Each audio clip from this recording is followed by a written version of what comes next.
60 years ago today, there was a blue sky and a soft breeze at Ebbets Field in Brooklyn, a perfect day for the first game of the baseball season. Jackie Robinson, the man Red Barber described as very definitely brunette, trotted onto the field and took his position at first base. As the first African-American in the major leagues, all eyes were on him. The first batter for the Boston Braves, Dick Culler, slapped a grounder to third base. Dodgers third baseman Spider Jorgensen scooped it up and tossed it to Robinson in time for the out. It was now official. Major League Baseball was integrated. Jonathan Eig has just written a new book called Opening Day, the story of Jackie Robinson's first season, and he's in our New York bureau. Welcome to the program. Thanks, Leanne. What was the reaction in the stands that day at Ebbets Field? It was decidedly mixed. There was a huge black crowd. By some measures, it was three-fifths African-American that day at Ebbets Field, which had never happened before, nothing even close. And those folks were exuberant. They were really trying to restrain themselves from applauding every time Robinson kicked at the dirt. They were so happy just to see him on the field. On the other hand, it was a surprise that there were 6,000 empty seats, that there weren't more white folks there for a beautiful day. The first day of baseball in Brooklyn was usually a packed house. You write that Robinson wasn't the most talented black ball player in the country. He had a weak throwing arm and a creaky ankle, short on experience, and at 28 he was a little old to be a first-time player. So why did Branch Rickey choose him to be the one to break the race barrier?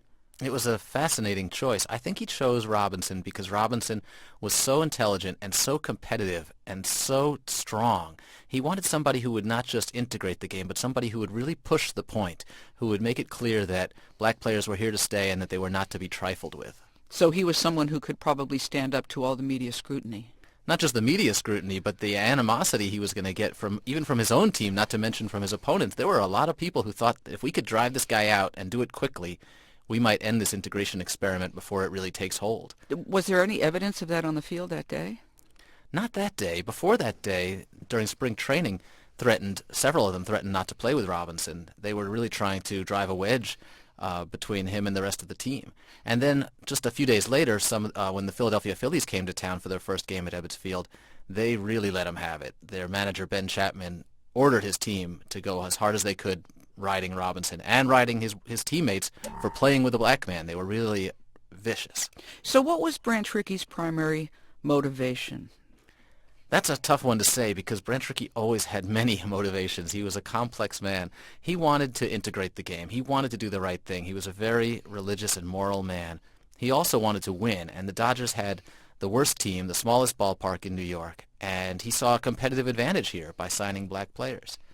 And he wanted to make money too. That's not no, as an owner of a baseball team, that you will not find this shocking that he might have wanted to make money. Did he want to win the pennant too? Oh, absolutely. And Jackie Robinson turned out to be just the right guy for that job too. Yeah. How did the newspapers cover Robinson's opening day in 1947?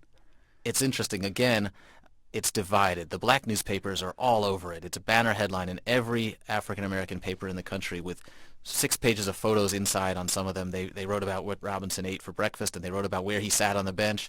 The white papers barely mentioned it. The New York Times, Daily News, the New York Post, barely a mention of this historic event. They treated him like another ball player and just mentioned that he happened to go 0 for 3 that day. Before the Dodgers, Robinson played for the Kansas City Monarchs. In your book, you write that he fit into the Negro Leagues like a schoolmarm in a brothel. What do you mean by that?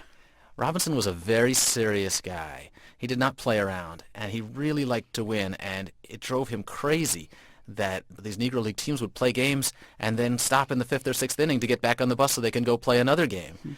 He just couldn't stand it, and I think the conditions were very rough too, and he was a guy who did not tolerate racism very well, and here they were on the road trying to get food from restaurants where they wouldn't be served, and most of the guys in the Negro Leagues had gotten used to it, and Robinson never got used to it.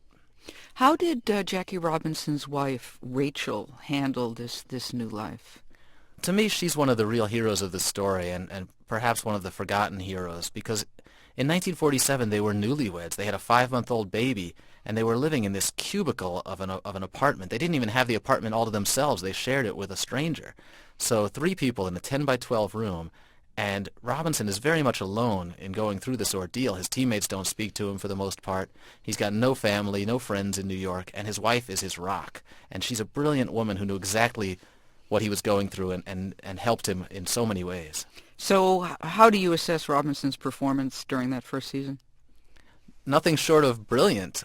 He started slowly, and even a month into the season, there were those who were saying that he could be sent back to the minors at any time, leaving the game all white once more.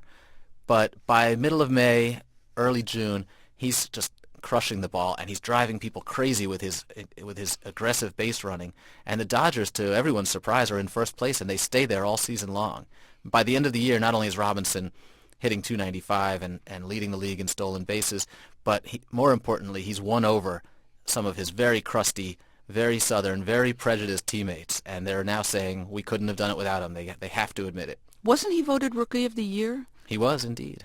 And today the award is named after him. You know, there's a lot of books on Jackie Robinson, particularly as we come up to this anniversary. Why did you feel you had to write a new one? I felt like we were beginning to hear the myths more than the truth, and I wanted to really strip back the layer of mythology that has come to surround Robinson and look at exactly what happened. And I thought by crystallizing the story into one season, you could really see his impact on America. And this book is filled with stories of people whose lives were changed in that moment. Not people reflecting 60 years later, but people whose lives changed that season because they saw Jackie Robinson hit the ball. Jonathan Eig is the author of Opening Day, the story of Jackie Robinson's first season, and he joined us from our New York bureau. Thanks for your time. Thank you.